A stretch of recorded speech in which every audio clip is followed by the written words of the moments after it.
Donald Trump lashed out at Canada for no apparent reason, but gave China a pass after he claimed they meddled in the 2020 election while he was president. For more on this, it's time for a closer look. I know what you're thinking. The Trump presidency so far has been awesome. Inflation is over. Groceries are cheap. Gas is $2 a gallon. Everyone has a job, a house, and health care. There are no wars, no weirdos, and no one has explosive diarrhea. But hear me out. Hear me out. This may shock you. Somehow the president's poll numbers, despite all this, are not great. Net approval rating for 21st century presidents in term two. At this point in term two, where do we see Trump at? Well, he's 22 points below water. Where was Barack Obama at this point in term number two? He was only 8 points below water. How about George W. Bush? We were in the middle of the Iraq War at this point. Bush was 20 points below water. President Trump is in the worst position of any 21st century president at this point in term number two. Trump is doing worse than Bush during the Iraq War. And remember, Bush had a pair of shoes thrown at him. That was the moment you could tell Bush played baseball. He reacted to that first show like, that's inside. My favorite moment was when Secret Service ran out after the second shoe and Bush put his hand out as if to say, I think we're good. If I understand shoes, the coast is now clear. Trump, on the other hand, has zero agility. If someone threw a shoe at him, he'd still have a mark. And the sole of the shoe would be a mess. Or perfectly painted. Or just perfectly painted. This has nothing to do with politics, by the way. The man is not agile. He's the only person I've ever seen dance strictly with his upper body. Trump's only hope is that if people start throwing shoes at him, he might be able to punch them away like Super Mario.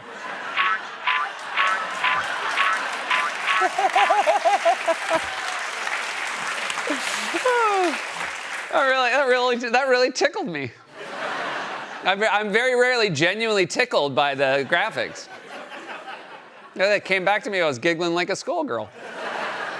And it's not like it's just radical woke leftists who are mad at Trump. He is especially unpopular among people with no party affiliation. Worst net approval ratings ever with independents at this point in term two. Look who is worst on the list. 45 points underwater, according to the Washington Post poll. Look at that. That is worse. That is worse than Richard Milhous Nixon at this point, just before he was forced to leave office because of Watergate. He was 37 points below water. And the aforementioned George W. Bush in the middle of the Iraq War, he was 31 points underwater. This is quite the troubling set of numbers for President Trump. Quite the troubling. I would say that's a real understatement. That's like if your doctor came into the exam room with an x-ray and said, as you can see here, you have 27 Matchbox cars logged in your rectum. Compounding the matter, you ate lettuce tainted with cyclosporia, which means the cars are blocking the explosive diarrhea. In other words, this is troubling.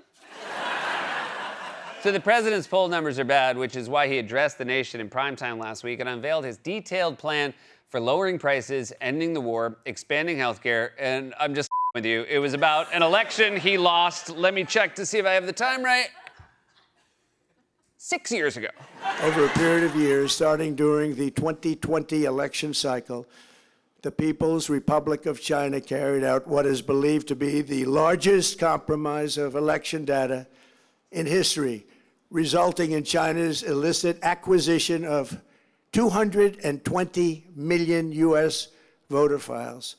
That information includes names, addresses, phone numbers, political party preferences, and other sensitive data. The Chinese government's strategy against the United States was focused on undermining domestic confidence in the U.S. president. They wanted to just make you sound like your president wasn't so hot. Well, if that was their plan, it worked. And this happened in 2020, you say? Man, whoever was president back then must feel like an idiot right now. Also, I've never asked this of a president before. Are you drunk, bro? You sound like you're 10 beers deep at a frat party complaining about your girlfriend's besties. No, listen to Becky and Susan. They wanted to just make you sound like your boyfriend wasn't so hot.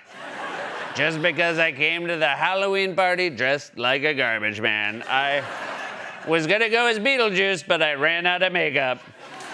Also, can we loop back to this? That information includes names, addresses, phone numbers. Oh my God. Names, addresses, phone. Did China hack the phone book? The president wasn't so hot.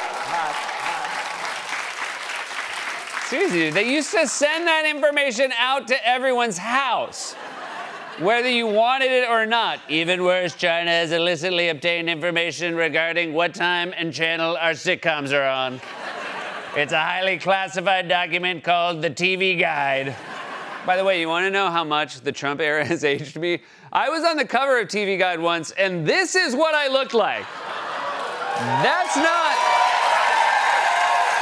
not my high school yearbook photo. That's what I started hosting this show. If they have me on again when Trump leaves office, I'm gonna look like this. And don't worry, I'll hold up a newspaper so you know I'm alive. So Trump claimed there was a vast conspiracy to rig the 2020 election, but all he could come up with was information anyone can find online. What Trump did not mention is that much of that information is already public or can legally be purchased from states for a small fee. They're arguing that China got access to 200 million voter files for 200 million Americans. What they might not have pointed out is that a lot of those voter files, you can buy them online. Yeah, of course you can. You can buy anything online. In fact, if you go on Google right now and type in Seth Meyers' credit card number, you could probably find a message board with some hacked information. And wait, don't do that. Forget I said that. Don't.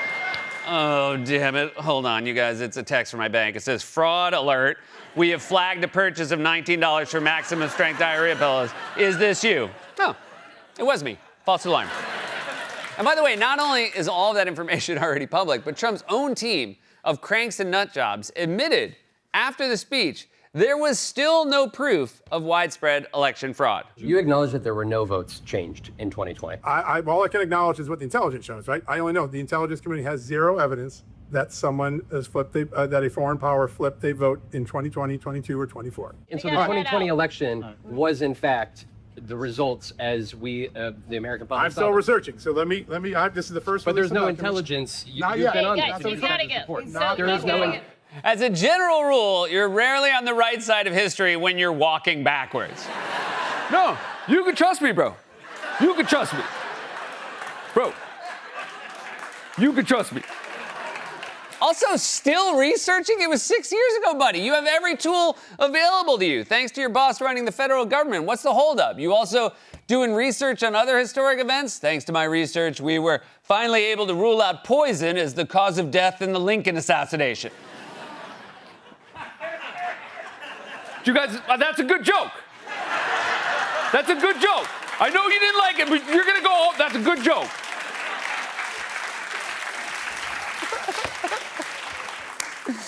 That one was my fault. The point is, Trump called a primetime address from the White House to publicly accuse China of meddling in the 2020 election, specifically to hurt him. So I have to assume there are going to be some major consequences for this nefarious behavior. You better watch out, Xi Jinping. Donald Trump is onto you. Mr. President, are you planning on putting any pressure or consequences on China for what you announced about them meddling in the 2020 election? Well, we're going to talk to them about it. It took place a long time ago. I think China is maybe a little bit different today than it was then. But look, they do things and we do things to them. I'll be honest. We do things to them, too. It's not a one-way street. We do things to them, too? It's not a one-way street? Where was this in the primetime address?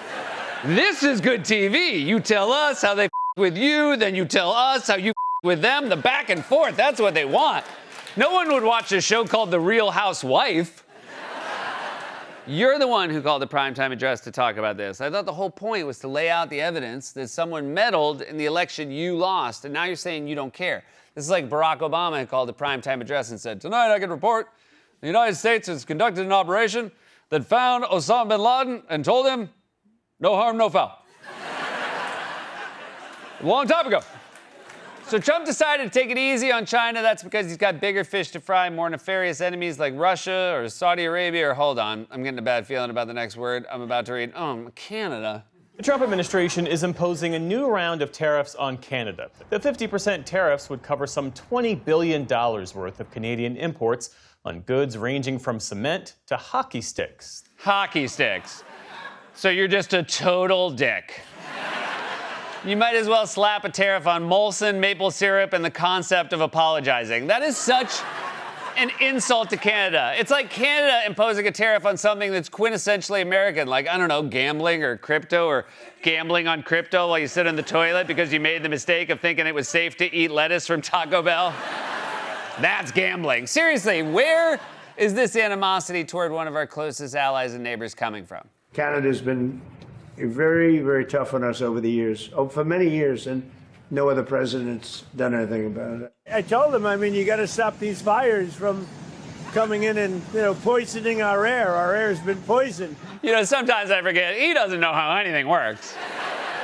You're mad about the wildfire smoke. That's climate change, man, which actually you could do something about if you weren't so obsessed with an election you lost 6 years ago. Instead of whining about 2020, you could have given out a speech laying out ways to make sure our planet wasn't so hot. So, Trump threatened Canada but gave China a pass, and that's because the real purpose of his election speech was never to hold China or anyone else accountable for supposed meddling in the 2020 election. The real point of the speech was to lay the groundwork for Trump's efforts to undermine the next election, which his party is likely to lose, given that his poll numbers are currently worse than E. coli, the Melania movie, and horse meat from Arby's.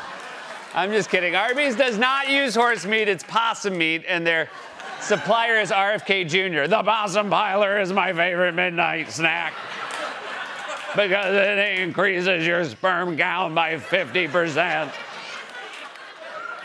You can trust me. So now Trump is demanding that Congress pass a restrictive new voting law that could disenfranchise millions of Americans. If passed, the Safeguard American Voter Eligibility, or Save America Act, would transform voting in this country in two major ways. It would require all Americans to prove U.S. citizenship when registering to vote, and it would require all voters to show an ID when voting in person or by mail. But requiring ID documents like passports and birth certificates could disenfranchise millions of people. About half of Americans don't have passports, and many do not have a copy of their birth certificate. Yeah, who the hell knows where their birth certificate is? I certainly don't. I'm guessing mine's in a manila folder somewhere in my parents' house between takeout menus and photos of my brother Josh with his favorite talk show host, Jimmy Kimmel. By the way, my brother knows where his birth certificate is, framed on my parents' wall. Oh, there's no hiding who the favorite son is at the old Myers house. No hiding it at all. Seriously, can you imagine having to scrounge together these documents just to exercise your constitutional right to vote? If you don't have a passport, it takes months to get one. And if you get a new one in D.C., it's going to have Trump's terrifying face on it. So now I got to carry around a haunted passport in my pocket? This looks like something from a horror movie where you have 7 days to book a trip to Portugal or you die. Now, I'm sure you've heard all kinds of dumb arguments for mandatory voter ID laws, like this one. You have voter ID to buy a loaf of bread. You have ID to buy a loaf of bread. What? ID to buy? Where are you buying your bread? At the club? Yeah, let me get a tequila and soda and 2 baguettes. Actually, how hungry is that? Let's make it 3 baguettes. Now, I thought that was the dumbest argument I'd ever heard for voter ID, but then Republicans one-upped themselves. GOP Senator Mike Lee said American elections should not be less secure than Olive Garden's endless pasta. They're not. I assure you, you don't need your birth certificate at Olive Garden. For one thing, when you're there, your family, in fact, they might have your birth certificate. Although they're Italian, so they don't need a birth certificate. I don't need a piece of paper to tell me when my bambino was born. But whatever. Also, they're probably not Italian. But whatever, it's a very stupid talking point, a dumb post from an idiot senator, too juvenile to take seriously, and I'm sure that is the end of that, right? Nowadays, if you want to go to Olive Garden and get unlimited pasta, you got to show a picture ID. Heck, you even need to present a voter ID to utilize the Olive Garden's never-ending pasta pass. Olive Garden takes pasta pass security more seriously than Democrats are taking election security. Do we have a situation where breadsticks are more secure than ballots? For God's sake, you can't go get pasta at Olive Garden without a picture ID. Why not be able to show a picture ID to vote? Because unlimited pasta isn't a constitutional right, you bozos. Voting is different than other things. It's different. There's different rules.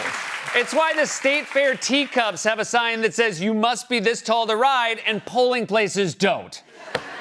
It's why you never say, how come I gotta wear a costume to go to Doug's Halloween party, but I can just walk in to vote in my street clothes? And how come Doug's such a stickler about it? How come last year he told me I couldn't come in because garbage man is my job and it doesn't count as a costume, so I had to wait outside while my wife went into the party? And how come she forgot to send a plate of food out for me like she promised, so I had to drive to Olive Garden to eat, but they wouldn't let me in because I didn't have my birth certificate?